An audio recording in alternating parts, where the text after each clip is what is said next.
The scene starts with a boy doing his sword training, and his mom asks her to give him a hand. As he enters the room, he is asked by his father what he will say, as they will fight like old times. MC asks if isn't he's done with his training. His father responds, saying that if he's going to succeed him, he should help him a little. MC asks who is going to succeed him, as there are very many things that he wants to do. His father asks about screwing with a girl.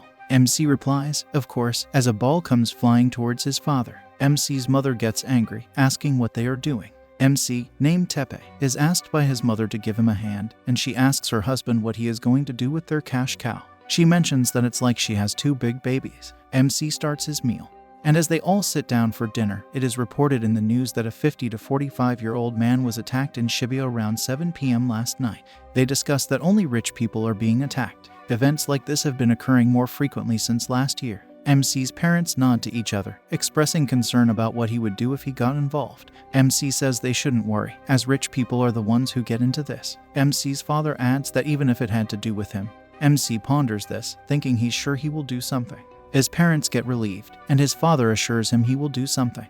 MC says it's obvious that he will think of something. His mother remarks that she has 2 big babies here. MC is late for school as he hurriedly runs out, and his mother scolds him about his teachers giving her an earful regarding scooters not being allowed. MC says he will park it somewhere near the school and runs away. MC's father says he's just like someone he knows. His wife gets angry, asking what he's doing with their cash cow. He apologizes as MC sees behind his father and mother, weaving toward them, realizing it was the last time he saw his parents. After some months at the graveyard, MC pays respects to his father's and mother's gravestones, thinking about this for the past 2 months. He plans to go to the Ishin place and wonders what they want to adopt him for and believes it will work out somehow.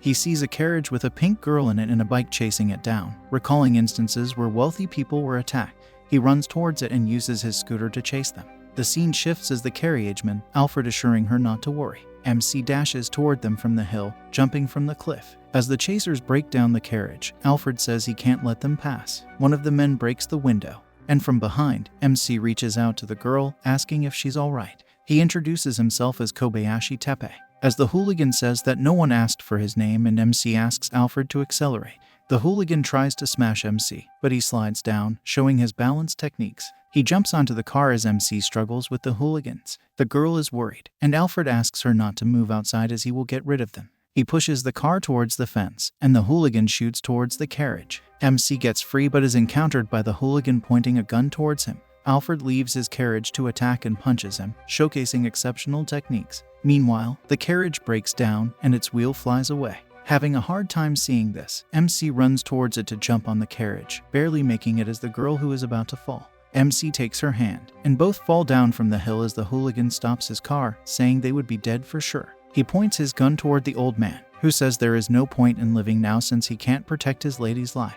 The hooligan claims he will be his executioner, but Alfred breaks down his gun, stating he has to settle some unfinished business with him first. He will make him feel the weight of their crime against the Hazerink family right down to his bones. The scene shifts to the evening as MC wakes up in the forest, thinking that the trees cushioned his fall. He has an embarrassing moment with the girl, but he easily diffuses the situation. The girl asks if it's a bit early for a good evening and where they are. MC says she doesn't remember anything, to which the girl says she remembers they were going to the mountain path.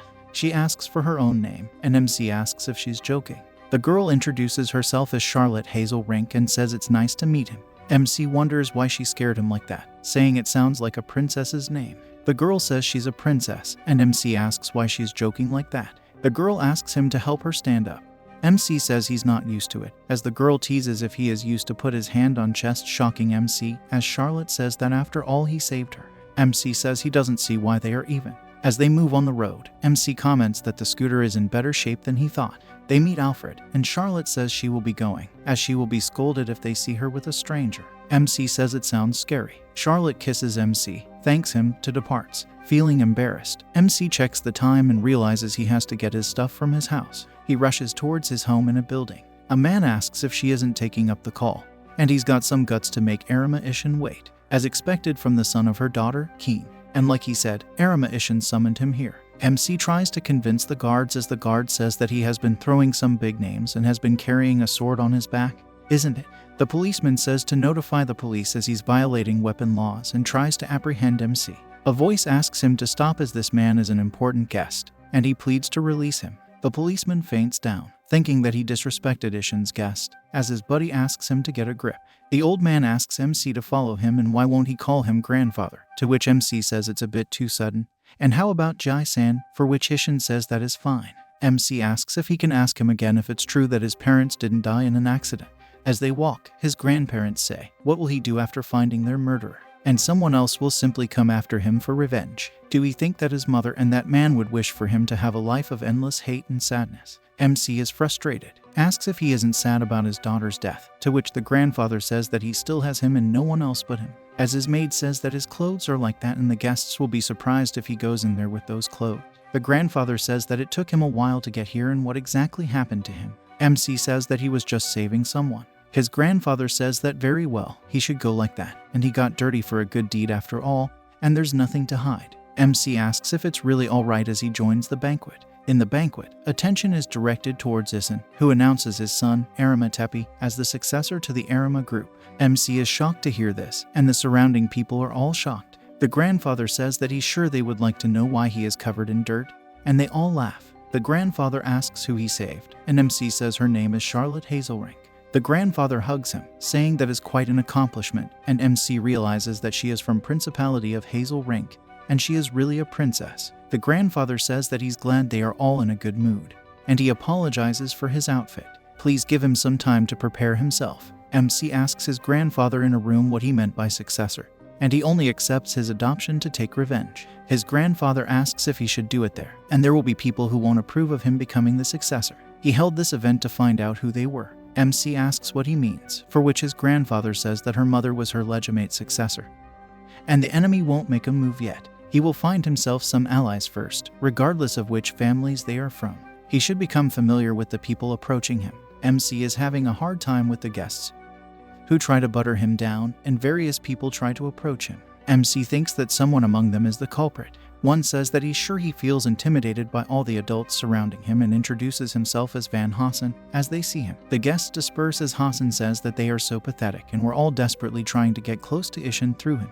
He introduces himself as Vincent Van Hasses, and may he introduce him to his daughters. A little girl asks his father if he's the one who became his grandfather's son. Hassen asks to forgive her, and she doesn't know her manners. The girl introduces herself as Maria Van Hassen. As Hassen asks where Sylvie Ito, which she answers that she is outside. As the grandfather enters the room, Hassen mentions that the atmosphere changed when Ishin entered the room, finding him charismatic and getting the same feeling from him. He asks if MC is accustomed to this now, and they excuse themselves for the moment. MC is again flooded by the old coots. After the banquet, MC screams that this is way beyond him, and he has heard enough of them. The maid serves him tea as MC praises her and says that she has been very kind to him. She answers that she is a maid after all. MC asks if she really is, to which she asks if she doesn't look like one. MC says that she really looks like a maid. As he moves outside the window, he sees a woman unsheathing her sword. MC runs towards her, and the maid asks where he is going. MC says that it's always good to move his body when one's mind isn't clear. The scene shifts as the blonde girl trains with her sword. MC says that he always wanted to spar with a fencer. The girl dashes towards MC to attack, but they clash with each other. MC is having a hard time, but suddenly Ishin and Hassen come in to stop it. Hassen tells Ishin that they are a good match. Maria tells her father that her big brother is just as strong as her sister, to which his father says it's a bit too early to call him a big brother. He tells MC that he saved his effort. The girl glares at MC, embarrassed. Ishin says that now that they have sparred, they know each other better. The girl introduces herself as Sylvia Van Hassen, his fiancée. MC is dumbfounded to hear this. Distant from them, Charlotte is gazing towards the moon.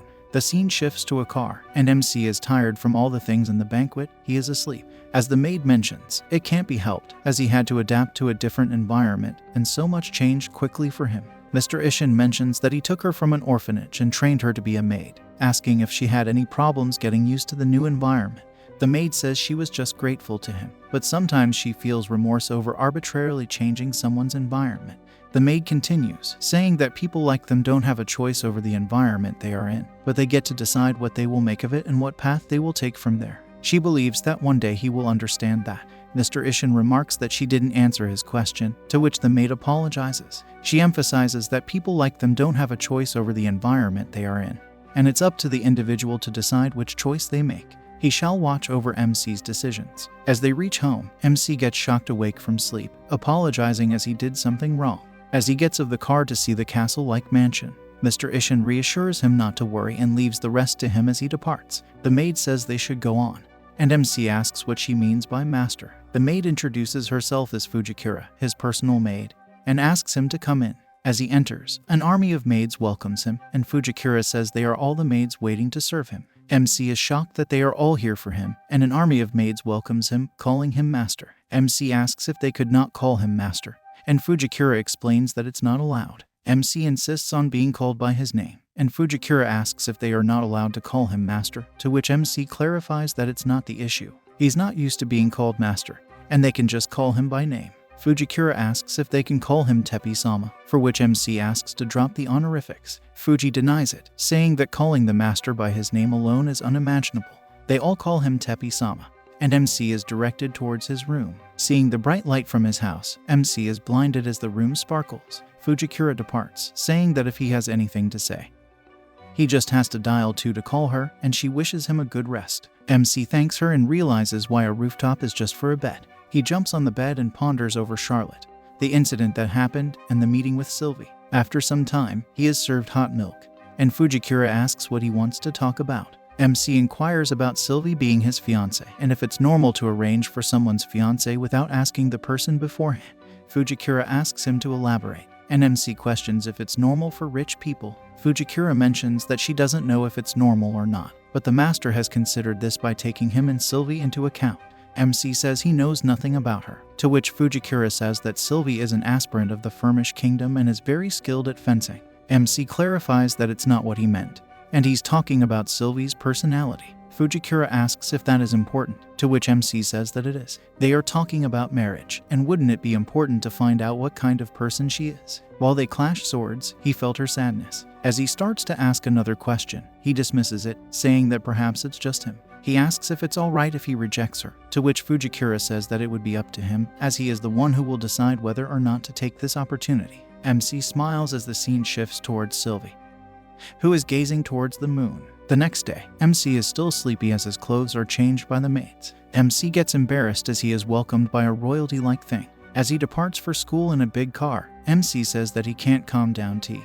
He sees a bike riding beside them and suggests that he always rode a bike to school. Fujikura denies it, saying that it will not happen if he falls, and they cannot let him be in a dangerous situation. MC says that he's actually good at it, to which Fujikura says that it's still a possibility, as there is also the possibility of the limousine crashing somewhere. MC suggests that they just need a bike, and with Grandpa's wealth, he can probably have someone manufacture one that doesn't fall. Fujikura agrees, saying that it's true. MC approaches the school, marveling at the unexpected reality of attending Japan's foremost academy for the affluent. Stepping out of the car, he becomes the unwitting subject of hushed conversations among nearby students. Fujikura attempts to ease his potential discomfort, assuring him that he'll adapt swiftly to his new surroundings. However, MC is skeptical and questions the feasibility of such an adjustment. In response, Fujikura draws attention to the unmistakable presence of the Arima Financial Group's name plastered across the limousine they arrived in, emphasizing the notable standing of his family. Feeling the weight of curious gazes, MC abruptly leaves the scene. Fujikura remains optimistic, believing that with time, he'll acclimate to the unfamiliar environment. She suggests moving forward, observing that MC has already ran off. Simultaneously, another girl disembarks from a nearby carriage, coinciding with MC's successful evasion of physical education students. MC, wandering through what he perceives to be a colossal cafeteria, contemplates the peculiarity of his new surroundings. A chance collision with a girl leads to a shared tumble, and the girl introduces herself as Seika. An apology from MC is met with Seika's reprimand for his apparent lack of attention.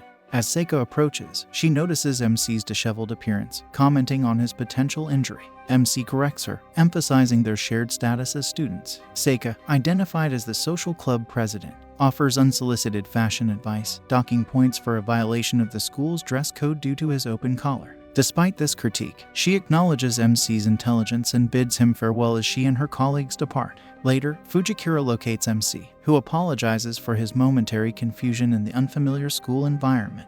In the principal's offices, the principal is crying with delight, saying that he had been waiting for him and screaming his name as